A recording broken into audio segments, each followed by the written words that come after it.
சுகி சிவம் நடுவராக இருக்கார். இந்த சினேகா மாதிரி ஒரு அம்மா என்னை எதிர்த்து பேசுகிறாங்க. குடும்பத்தை ஆண் நடத்துகிறாங்களா பெண் நடத்துகிறாங்களான்னு ஏதோ ஒரு விஷயம் பேசுகிறோம். அப்போ அந்த அம்மா என்ன பண்ணாங்க, ஆம்பளைங்கள்லாம் அயோக்கியன்வான்னாங்க. சுகி சிவம் அவர் தானே ஏதாவது சொல்லணும். அவர் சொல்லலை. என்னை பார்த்து உங்களுக்கு வெக்கமா இல்லையான்னு கேட்டார். என்ன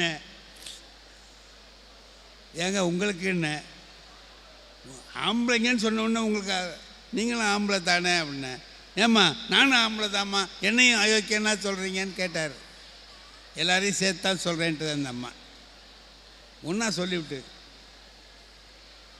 நான் கேட்டேன், ஏன் அப்படி சொல்கிறாங்கன்னு கேளுங்க. ஏன் அப்படி சொல்கிறாங்க? எல்லோரும் அயோக்கியன்னு சொல்கிறாங்கன்னா ஒரு காரணம் சொல்லணும்ல, என்னத்தினால அப்படி சொல்கிறீங்க? அப்போ அந்த அம்மா நல்லா சொன்னாங்க, வாழ்க்கையின் ஒரு நடுத்தர நிலையில் ஒரு 40 வயசில் கணவன் இறந்தால் மனைவி என்ன செய்வா?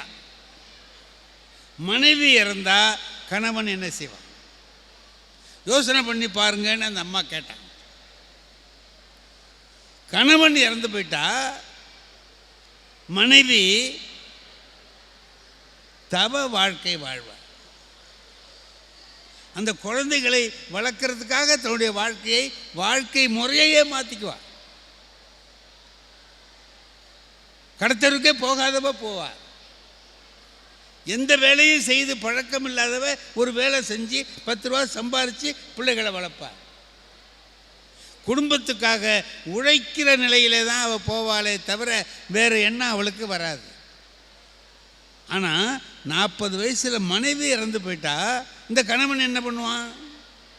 உடனே வேற கல்யாணம் பண்ணுவான். அது சொல்லிச்சு. கோழி கூட பாருங்கள், கோழி குஞ்செல்லாம் இப்படி போகுது, மேய்ஞ்சிக்கிட்டு இருக்கு. ஒரு கழுகு வந்து குஞ்சுகளை தூக்கிறதுக்கு வருது. அப்போ அந்த குஞ்சுகளை எல்லாம் காப்பாற்றுறது யாருங்க? பெட்டை கோழி என்ன பண்ணும்? தன்னுடைய சிறகுக்குள்ளே எல்லாத்தையும் வச்சு காப்பாற்றும்.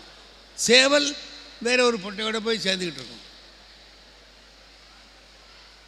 இதுதான் ஆணினுடைய குணம்னு அந்த அம்மா, அதனால தான் நான் அயோக்கியன்னு சொன்னேன்னு. இதுக்கும் சுகி சிவன் என்ன பண்ணுறாரு, இதுக்கு என்ன சொல்கிறீங்க என்னார்? இப்போ நான் ஏதாவது பதில் சொல்லி ஆகணும், வேறு வழி இல்லை. எதிர்கட்சியில் இருக்கேன், சொல்லி தானே ஆகணும். நான் என்ன பண்ணேன், ஜவஹர்லால் நேரு செத்து போயிட்டாரு தெரியுமான்னு கேட்டேன். சுகி சிவத்துக்கு கோவம் வந்துடுச்சு. யோ அவங்க என்ன பேசுகிறாங்க, நீங்கள் போய் ஜவஹர்லால் நேரு செத்து போயிட்டாரு தெரியுமான்னு கேட்குறீங்களே என்ன? இல்லை கேட்குறேன், தெரியுமான்னு. ஆமாம் தெரியும், எனக்கு தெரியும். எப்போக்கு செத்தார்? அது எனக்கு ஞாபகம் இல்லைன்னார். எனக்கு இருக்கு. எப்போ? 1964 மே மாதம் 27 மத்தியானம் 2:30 மணிக்கு செத்தாருன்னு. அவர் கேட்டார், எப்படி இவ்வளவு கரெக்டாக சொல்கிறீங்களேன்னார். நீங்கள் தான் உங்களுக்கு தெரியாதுன்னுட்டீங்கல்ல, அப்புறம் நம்ம இஷ்டத்துக்கு விட வேண்டியது தானே அப்படின்ட்டு சொன்னேன். எல்லாம் தப்பாக இருந்தாலும் இருக்கலாம், ரைட்டாக இருந்தாலும் இருக்கலாம். ஆனால் அந்த மத்தியானம் 2:30 மணின்னு சொன்னேன் பாருங்கள், அது கரெக்ட். அவர் மத்தியானம் 2:30 மணிக்கு இறந்தார். ஏதோ ஒரு நாள் வைங்க, ஒரு நாளில் அவர் இறந்து போயிட்டார். சரியாக 3:30 மணிக்கு குல்ஜாரிலால் நந்தான்னு ஒருத்தர் அழைச்சிட்டு வந்து அந்த பாடி பக்கத்திலே நிறுத்தி பதவி பிரமாணம் பண்ணுறார் ஜனாதிபதியாக இருந்த டாக்டர் ராதாகிருஷ்ணன். செஞ்சாரா இல்லையான்னு? ஆமான்னு. என்ன சார், எவ்வளோ பெரிய மனுஷன் செத்து கிடக்கிறாரு. 17 வருஷம் இந்த இந்தியாவையே ஆட்சி செய்தவர், முத இந்தியாவை ஆட்சி பண்ண மகா பெரிய பிரதமர் செத்து கிடக்கிறாரு. பக்கத்தில் கொண்டு வந்து வேற ஒருத்தனை நிறுத்தி 1/2 மணி நேரத்தில் ஒரு ஆளை கொண்டு வர்றிய, என்ன அர்த்தம்? சுகி சிவன் சொன்னார், உங்களுக்கு சட்டம் தெரியல, அரசியல் சட்டப்படி ஒரு நாடு பிரதமர் இல்லாமல் இருக்கப்படாது, அதனால் உடனே கொண்டு வந்து வைக்கிறாங்க. நான் சொன்னேன், நாட்டுக்கு ஒரு சட்டம், வீட்டுக்கு ஒரு சட்டம் ஐயா. நாடு எப்படி பிரதமர் இல்லாமல் இருக்கப்படாதோ அதே மாதிரி வீடு மனைவி இல்லாமல் இருக்கக்கூடாது. மனைவிங்கிறவங்க பிரதம மந்திரி மாதிரி. அதனால தான் நாங்கள் என்ன பண்ணுறோம், உடனே வேறு ஒரு ஏற்பாடு பண்ணி கொண்டு வந்து வச்சிடுறோன்னு. உடனே கிடைக்கலன்னா என்ன பண்ணுவீங்க என்னார், ஒரு இடைக்கால பிரதமரை ஏற்பாடு பண்ணிக்க வேண்டியது. மேடையில் சில நேரங்களில் ஒரு சங்கடம் வரும், திடுக்குன்னு இந்த மாதிரி கேள்வி கேட்பாங்க, நம்ம ஏதாவது சொல்லணுமா இல்லையா? இப்போ அந்த அம்மா கேட்டதுக்கு நான் பதில் சொன்னேனோ இல்லை, அவங்க கேட்ட கேள்விக்கு நான் நேராக பதில் சொல்லலை, ஆனால் சமாளிச்சிட்டேன். அந்த அம்மாவும் சிரிச்சிட்டு பேசாமல் இருந்துட்டாங்க, நானும் இருந்துட்டேன். எல்லாமே அந்த விஷயமே மறந்து போச்சு ஒரு நகைச்சுவையினால். இது வாழ்க்கையில் நமக்கு மறக்க முடியாத நிகழ்ச்சி. சென்னையில் ஒரு பெரிய பள்ளிக்கூடம், ராஜா அண்ணாமலைபுரத்தில், அது ஒரு பெரிய 7000-8000 பிள்ளைங்க படிக்கக்கூடிய ஒரு பள்ளிக்கூடம். அதில் இலக்கிய மன்றத்தில் பேசுகிறதுக்காக நான் போயிருக்கேன். அப்போ பேசுகிற போது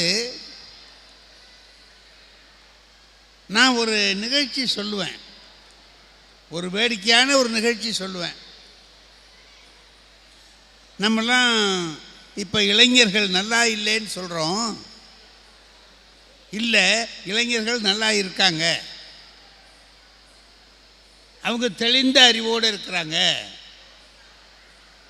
தம்மின் தம் மக்கள் அறிவுடைமைன்னு திருவள்ளுவர் சொன்னார்.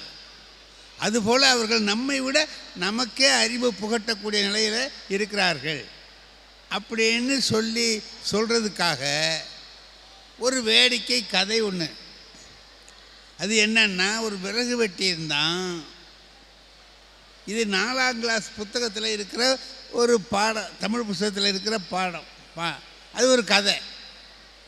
விறகு வெட்ட போகிறான், கோடாலி ஆற்றுல விழுந்துருச்சு, நீச்சல் தெரியாது, அழுகுறான், ஓன்னு அழுகுறான். அப்போ ஆற்றுலேருந்து ஒரு தேவதை வருது, ஏண்டா அழுகுறேன்னு கேட்டுச்சு. கோடாலி விழுந்துருச்சு, அதுக்கு ஏன் அழுகுற, இறங்கி எடுக்க வேண்டியதானே அப்படின்னு.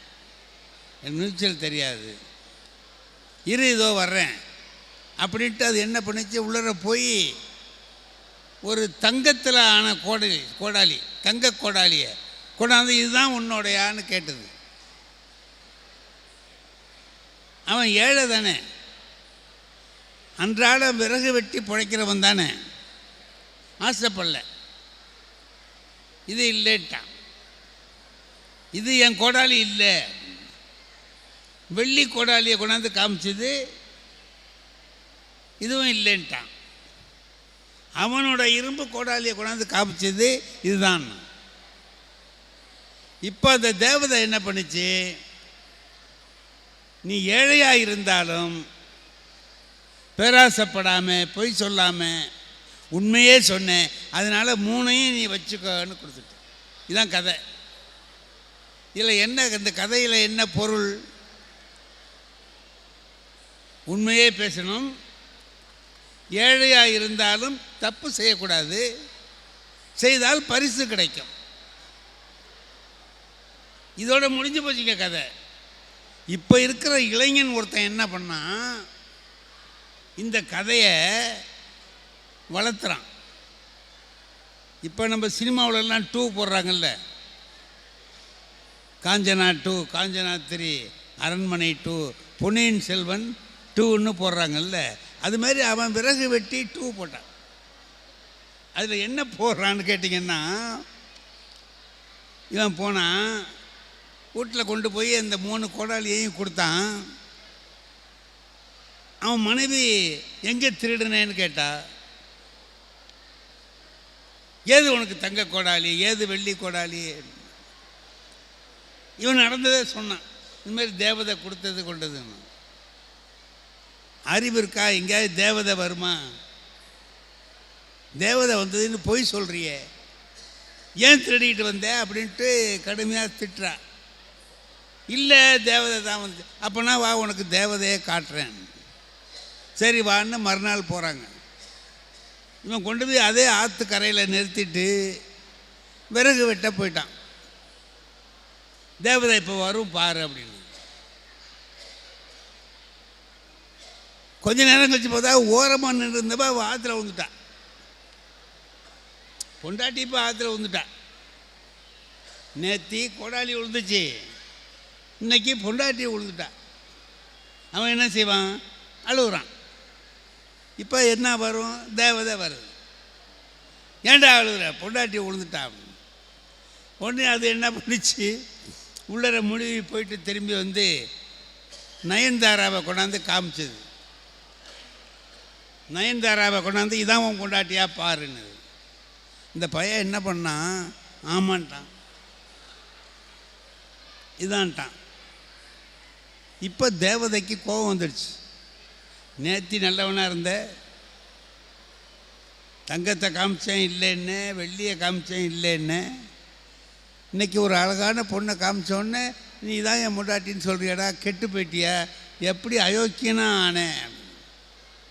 இந்த பாரு, நான் ஒன்றும் அயோக்கியனாவெல்லாம் ஆகலை, உன் விஷயம் எனக்கு தெரியும். நீ முதல்ல இப்படி தான் நயன்தாராவை கொண்டாந்து காட்டுவேன், அப்புறம் சமந்தாவை கொண்டு வந்து காட்டுவேன், இதா பாரும்ப இல்லைம்ப, கடைசியில் நீ என்ன சொல்லுவ? உண்மையை சொன்னேன், மூணையும் வச்சுக்கம்ப. நான் ஒன்று வச்சுக்கிட்டே படாத பாடுபடுறேன், மூணு இருந்தால் ரொம்ப சிரமமாச்சே, ஏதோ வந்ததோடு போவோம்னு சொல்லிவிட்டு நான் ஒத்துக்கிட்டேன்னு சொல்லி சொன்னேன். இப்படி ஒருத்தன் கதை எழுதியிருக்கான். இது ஒரு இளைஞன் இப்படி கதை எழுதியிருக்கான். நான் இந்த கதையை அந்த பள்ளிக்கூடத்தில் சொல்கிறேன்.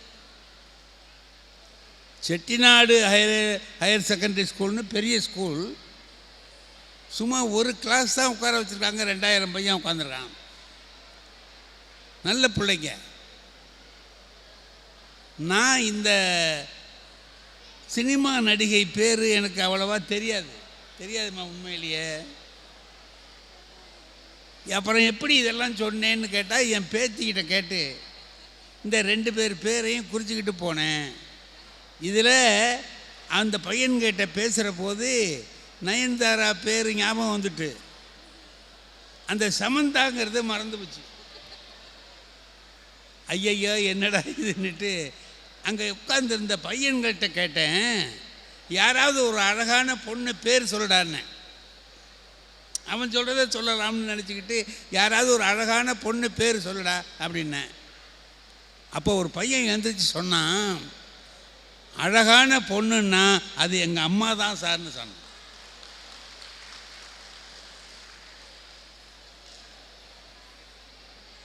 நீங்கள் சொன்னீங்களேம்மா அழகுங்கிறது எதுன்னு, நான் அழகுன்னு நினச்சிக்கிட்டு இருந்ததை அவன் மாற்றிட்டான். அவன் சொன்னான் எங்கள் அம்மா தான் அழகுன்னா. நான் அவனை கூப்பிட்டு பாராட்டினேன். உண்மைடா, எதை அழகுன்னு நீ சொல்லிட்ட? பண்பு அழகு, அன்பு அழகு, பாசம் அழகு.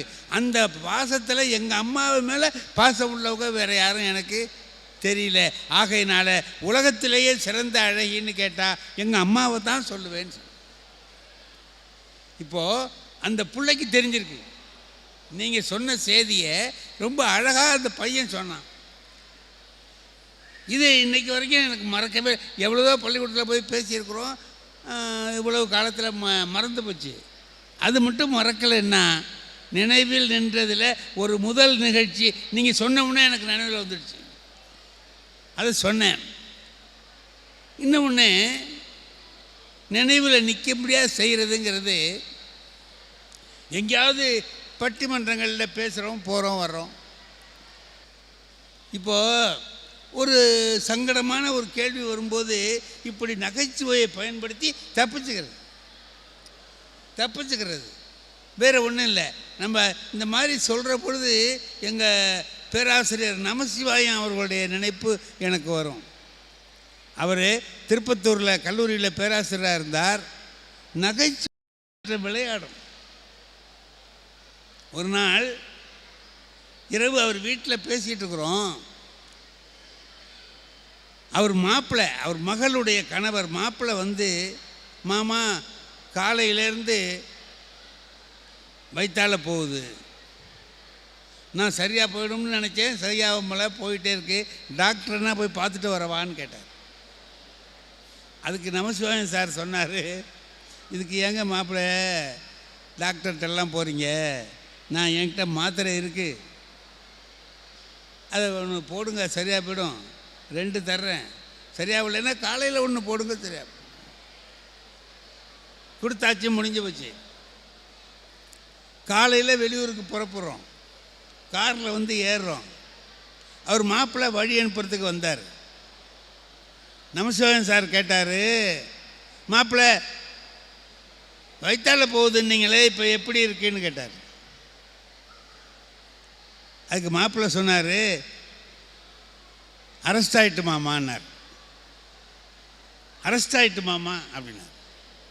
அதுக்கு என்னங்க சொல்லலாம் மாப்பிள்ளைகிட்ட? இவர் சொல்கிறாரு, அதோடு வச்சுக்கோங்க, ஜாமீனில் விட்டுறாதீங்கன்னார்.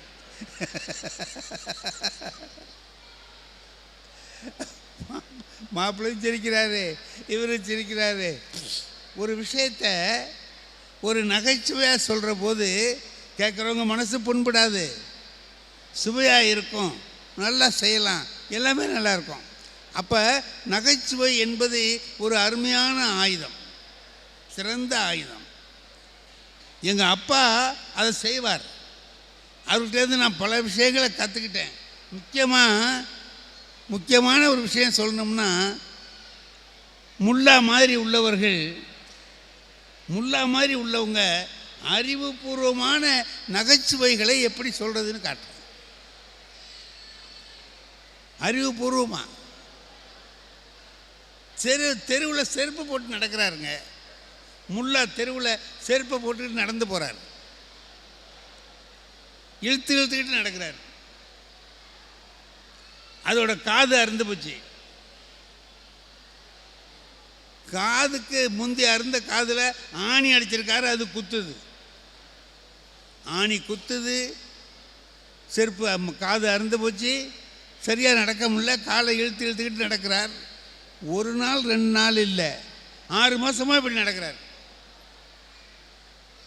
அவர் நண்பர் கேட்டார், யோ முல்லா, செருப்பு தான் பிஞ்சு போயிருக்குல்ல, தூக்கி எறிஞ்சிட்டு வேறு செருப்பு வாங்க வேண்டியது தானே, ஏன் இதையே போட்டுக்கிட்டு இழுத்துக்கிட்டே நடக்கிற நீ அப்படின்னார். அதுக்கு முல்லா ஒரு பதில் சொல்கிறாரு பாருங்க, எங்களுக்கு தெரியாத, வேறு செருப்பு வாங்கிறதுக்கு எங்களுக்கு தெரியாத, நீங்கள் என்ன யோசனை சொல்கிறீங்களே? இந்த பாரியா, நீ இழுத்துக்கிட்டு போகிற கஷ்டத்தை சொல்கிற, எனக்கு இதனால் ஏற்படுற மகிழ்ச்சி தான் எனக்கு தெரியுதுன்னார். என்ன உனக்கு மகிழ்ச்சி அப்படின்னார். இதை போட்டுக்கிட்டு கஷ்டப்பட்டுட்டு நடக்கிறேன்ல, வீட்டுக்கு போய் இதை கயிற்றி வச்சுட்டு உட்கார்றேன் பாரு, மனசு அப்பாடான்னு இருக்கும், அந்த சந்தோஷத்துக்கு ஈடு இணை இல்லைடா, அதுக்காகவே நான் இந்த கஷ்டத்தை பட்டுக்கிட்டு இருக்கேங்கிறார். இதை ஒரு கொஞ்ச நேரம் இன்பத்தை அனுபவிக்கிறதுக்காக இவ்வளவு பெரிய கஷ்டத்தை படுறேன்னு சொல்கிறார். இதில் ஒரு கருத்து என்ன இருக்குது அப்படின்னு கேட்டிங்கன்னா, திருவள்ளுவர் இதே கருத்தை சொல்கிறார். இதே கருத்தை திருவள்ளுவர் ஒரு குறளில் சொல்கிறார். பெரிது இனிது பேதையார் கேண்மை, பிரிவின் கண் பீழை தருவது ஒன்று இல்லைங்கிறார். உலகத்திலே இனிமையானது எது தெரியுமா? முட்டாளோடு பழகிறது தாங்கிறார். பேதையார் கேண்மை, பேதைகளோடு முட்டாள்களோடு பழகுவது தான் ரொம்ப இன்பமானது, மகிழ்ச்சியானது. எப்படின்னு கேட்டார். பிரியும் போது கஷ்டம் இல்லாமல் பிரியலாண்டான்னார். ஒரு அறிவாளி கூட பழகிட்டோம்னா பிரியும் போது கஷ்டமாக இருக்கும். ஐயோ இவரை விட்டு பிரிய வேண்டியதாக இருக்கே, 2 நாளாக நல்ல விதமாக பேசிக்கிட்டு இருந்தோம், பழகிட்டு இருந்தோம், அவர் போகிறாரேன்னு வருத்தமாக இருக்கும். ஒரு முட்டாளோட கொஞ்ச நேரம் பேசுகிறோம், உயிரை எடுக்கிறான், ஊருக்கு போயிட்டு வரேன்னு அப்பா போயிட்டோம், அப்போ ஒரு நிம்மதி ஏற்படுது பாருங்க. முல்லா சொல்கிறார், செருப்பு போட்டுட்டு கஷ்டப்படுறது தான் உனக்கு தெரியுது, அதை கயட்டி போட்டவொன்னே மனம் அடைகிற மகிழ்ச்சி உனக்கு என்னடா தெரியும்?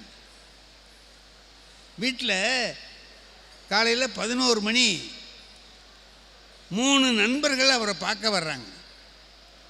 3 நண்பர்கள் அவரை பார்க்க வர்றாங்க. அப்போ அவர் சூப்பு போட்டு குடிப்பார். சூப்பு நல்லா போடுவார், முல்லா போட்டு குடிக்கிறார். இவங்க 3 பேர் வந்திருக்காங்கன்னு உடனே ஆளுக்கு ஒரு டம்ளர் சூப்பு கொடுத்து குடிங்க. குடிச்சிட்டு 3 பேரும் சொல்கிறான், இவ்வளவு சுவையான சூப்பு இது வரைக்கும் சாப்பிட்டதே இல்லை முல்லா. சூப்புனா சூப்பு, சூப்பர் சூப்பு அப்படின்னாங்க. அதுக்கு முல்லா சொல்கிறாரு, நான் அப்படி போடுவேன், எனக்கு சூப்பு தயாரிக்கிறதுல நான் பெரிய எக்ஸ்பர்ட்டு, எனக்கு நல்லா போடுவேன்னு சொன்னார். ரொம்ப நல்லா இருக்கு, இது மாதிரி இது வரைக்கும் சாப்பிட்டது இல்லை அப்படின்னு போயிட்டானுவ.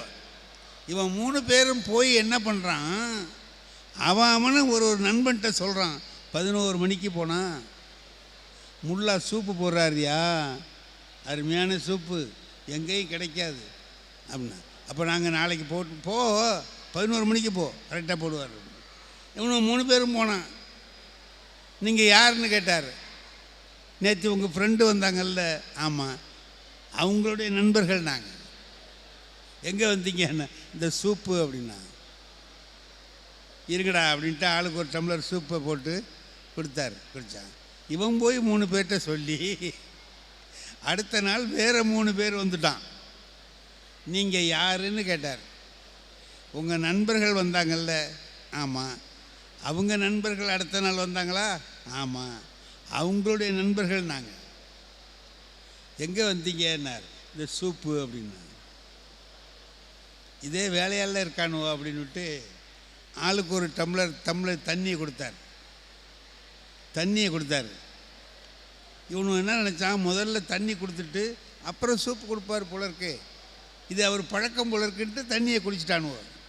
குடிச்சிட்டு அப்புறம் ஒரு 1/4 மணி நேரம் உட்காந்துருந்தான். அப்புறம் என்ன விஷயம்னார். அந்த சூப்பு கொடுத்தனே, வந்தவுடனே கொடுத்தனே, தண்ணியில் கொடுத்தீங்கன்னார். அட போங்கய்யா, நீங்கள் யார்? என் ஃப்ரெண்டோட ஃப்ரெண்டு, இது சூப்போட சூப்பு, அது அப்படி தான் இருக்கும்ட்டார்.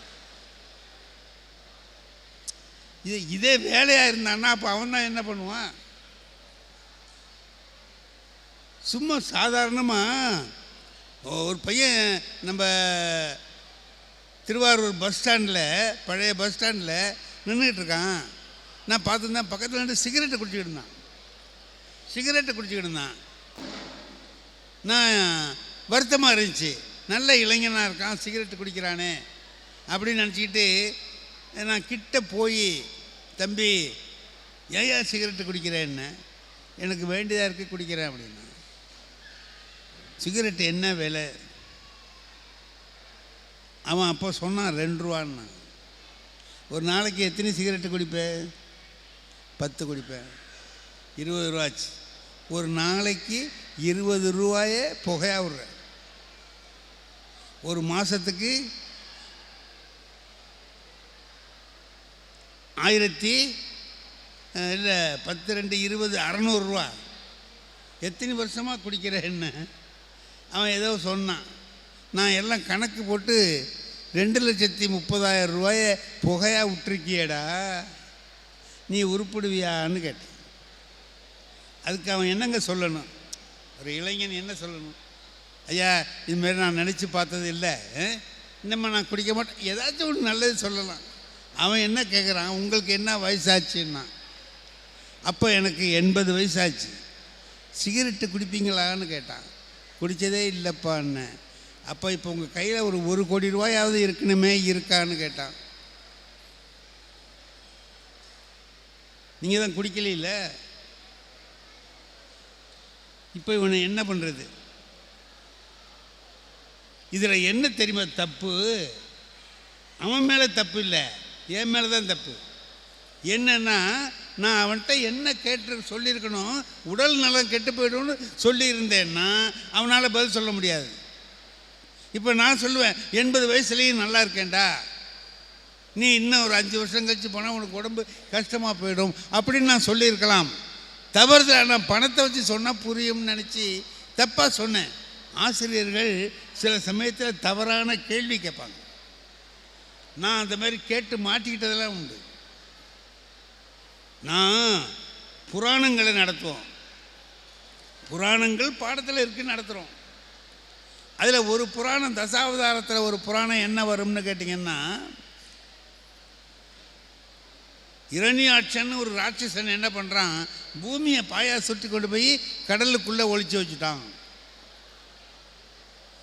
திருமால் அவதாரம் எடுத்து வந்து அதை காப்பாற்றினாருங்கிறது தான் கதை.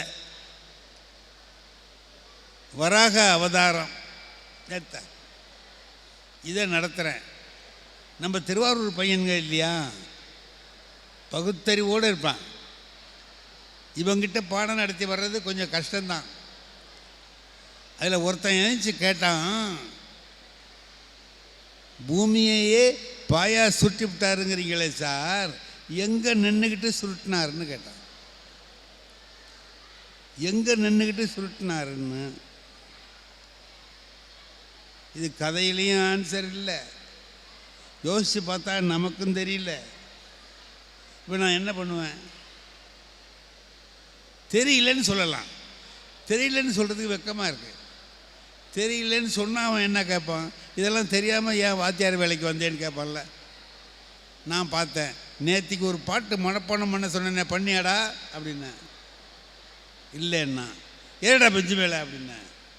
பெஞ்சு மேலே ஏறும்போதே பக்கத்தில் உள்ள பையன்கிட்ட சொல்லிக்கிட்டே ஏறுறான், நம்ம தலைவிதியை பற்றியாடா, நம்மளுக்கு பதில் தெரியலன்னாலும் நம்ம தான் பெஞ்சு மேலே ஏறணும், வாத்தியாருக்கு பதில் தெரியலன்னாலும் நம்ம தான் பெஞ்சு மேலே ஏறணும்னா. இதான் நம்ம ஊர் பிள்ளைங்க. நம்ம ஊர் பிள்ளைங்க அவங்கள எந்த வகையிலையும் ஏமாற்ற முடியாது, அவ்வளோ நல்லா இருக்கும். பீர்பால்கிட்ட அக்பர் ஒரு நாள் கேட்குறாரு, நம்ம ஊரில் எத்தனை காக்கா இருக்குன்னு. இது ஒரு வேலையா, காக்கா எத்தனை இருக்குங்கிறத எண்ணி வச்சுருப்பான். ஜனங்க எவ்வளோ பேருக்கு சாப்பாடு இல்லாமல் இருக்கான், இன்னும் அதை பற்றி எதுவும் கவலைப்படல. எத்தனை காக்கா இருக்குன்னா ராஜா கேட்குறார், நம்ம பதில் சொல்லி ஆகணுமா இல்லையா? 8765 காக்கா இருக்குங்க என்ன.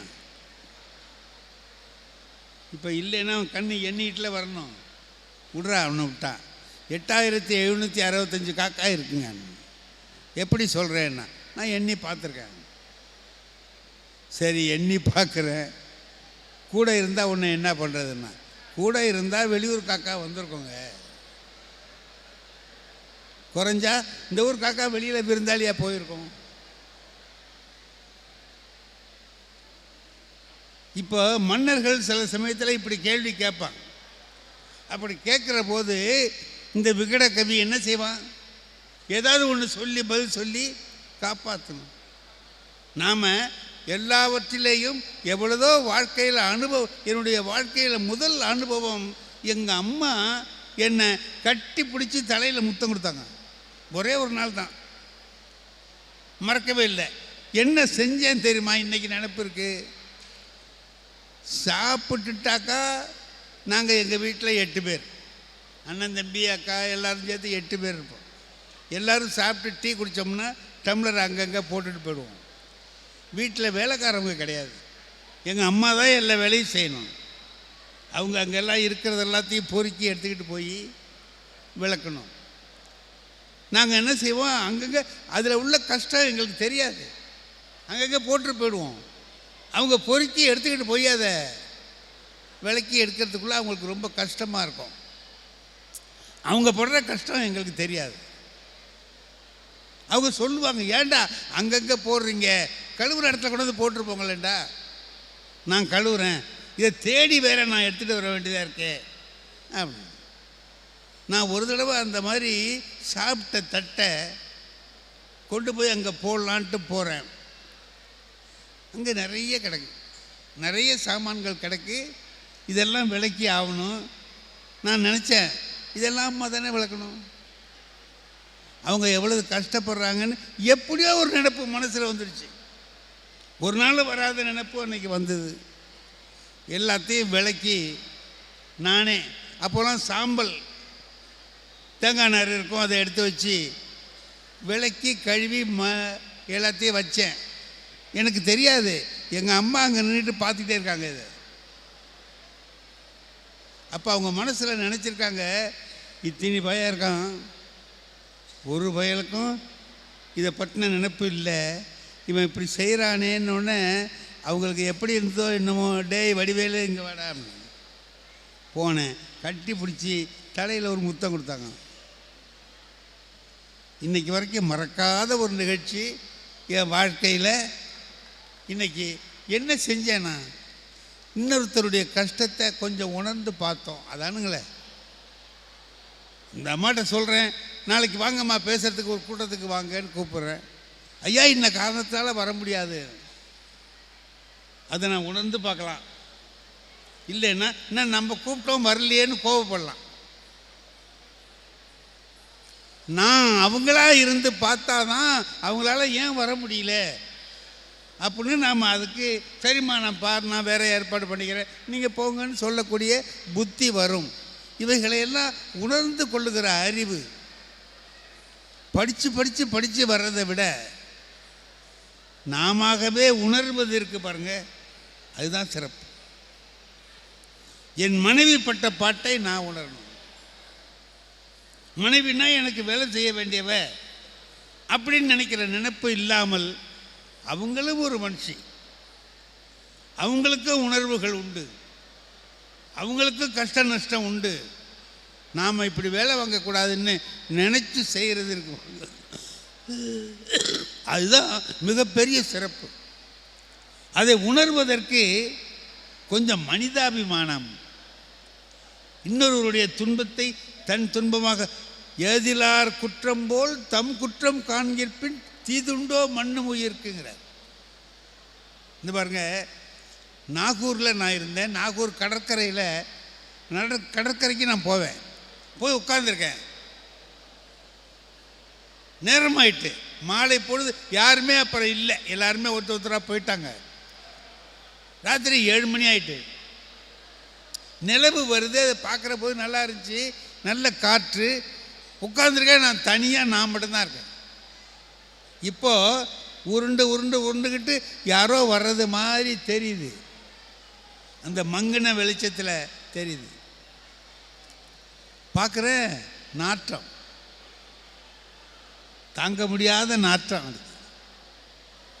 ஒரு தொழு நோயாளி, உடம்பு பூரா சீழ், ரத்தமும் சீழ் ஊற்றுது, உடம்புலாம் கட்டு போட்டிருக்கார். பிச்சை எடுக்கிறவர் வந்தார். பசியாக இருக்கு, சாப்பிட ஏதாவது காசு கொடுன்னு கேட்டார். நான் என்கிட்ட இருந்தால் கொடுத்துருப்பேன். நான் உள்ளூர்காரன், அங்கே போகும்போது எனக்கு தேவையில்லை செலவுக்குன்னு நினச்சிக்கிட்டு சும்மா போயிருந்தேன். ஒன்றும் இல்லையான்னு சொன்னேன். அவர் அதோட விடலை. வெள்ளை செல்லையாக இருக்க, ஒரு 10 ரூபா கூட இல்லாமலா வந்தேன்னு கேட்டார். இல்லையா, என்கிட்ட பணம் இல்லையா.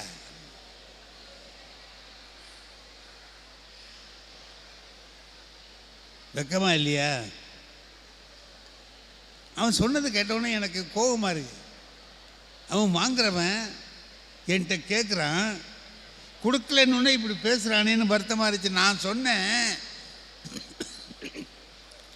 ஒரே ஒரு வார்த்தை சொன்னேன், இந்த பாரியா,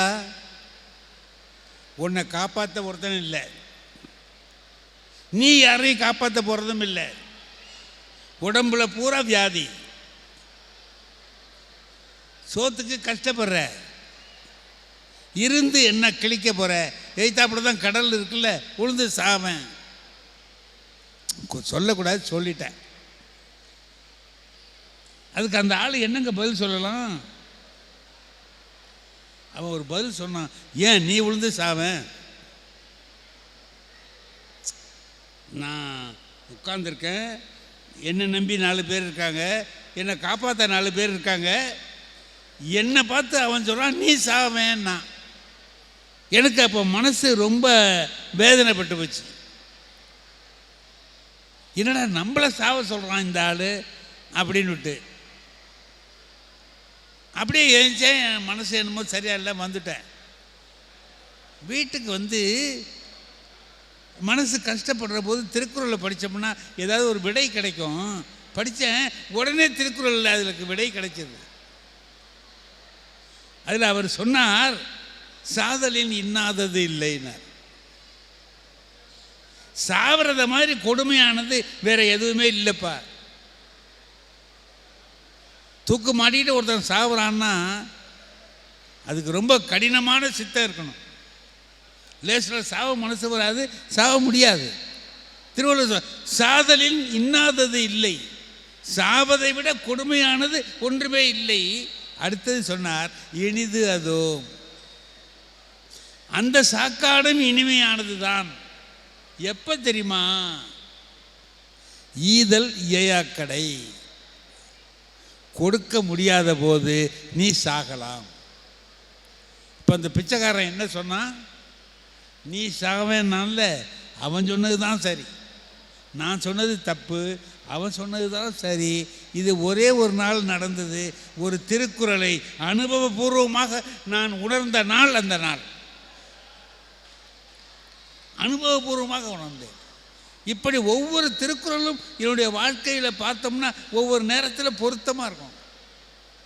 நான் பல விஷயங்கள் சொல்லியிருக்கேன், நீங்கள் யூடியூப்பில் பார்த்துருக்கலாம் திருக்குறளை பற்றியே.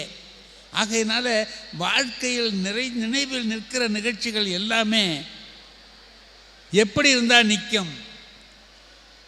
ஒன்று, ஆழ்ந்த அனுபவம் அதில் உண்டாகும். போகிற போக்கில் நடந்ததுன்னா நிற்காது.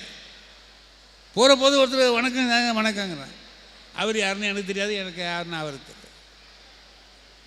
ஆனால் போனவுடனே கட்டி பிடிச்சி எப்போயா வந்தீங்கன்னு கேட்குறேன்னா என் மனசில் நிற்கிறார் அவர்னு அர்த்தம். அது மாதிரி நிகழ்ச்சிகள் தான் மனசில் இருக்கும். நாம் நிகழ்ந்ததிலேயே நன்றாக ஆழ மனதில் பதிந்தவை தான் அப்படியே இருக்கும். அவைகளை கொண்டுதான் நாம் நம்முடைய வாழ்க்கையிலே பின்னாலே நம்முடைய வாழ்க்கையை கட்டமைத்து கொள்கிறோம். ஆகையினாலே நிகழ்வில் என்னுடைய நினைவில் நின்ற சில நிகழ்ச்சிகளை உங்களோடு பகிர்ந்து கொண்டேன். எங்கள் ஐயா அறிவழகன் சொன்னார், உங்களுக்கு 3/4 மணி நேரம் டைம் கொடுத்துருக்கேன்னாரு. போதும்னே. 3/4 மணி நேரம் ஆகிட்டலாமா? முந்தியே ஆகிட்டுங்கிறாங்க அந்த அம்மா. 3/4 மணி நேரம் ஆகிட்டு அது முந்தியே ஆகிட்டுது அப்படின்னா. ஆகையினால இந்த இனிய நிகழ்வை உங்களோடு கலந்து கொள்ளவும், நம்முடைய மாவட்ட ஆட்சியர் நம்மோடு இருந்து இந்த நிகழ்ச்சியில் கலந்து கொள்ளவுமான இனிய வாய்ப்பு பெற்றமைக்காக பெரிதும் மகிழ்ச்சி அடைந்து இந்த அளவில் நிறைவு செய்கிறேன். நன்றி, வணக்கம்.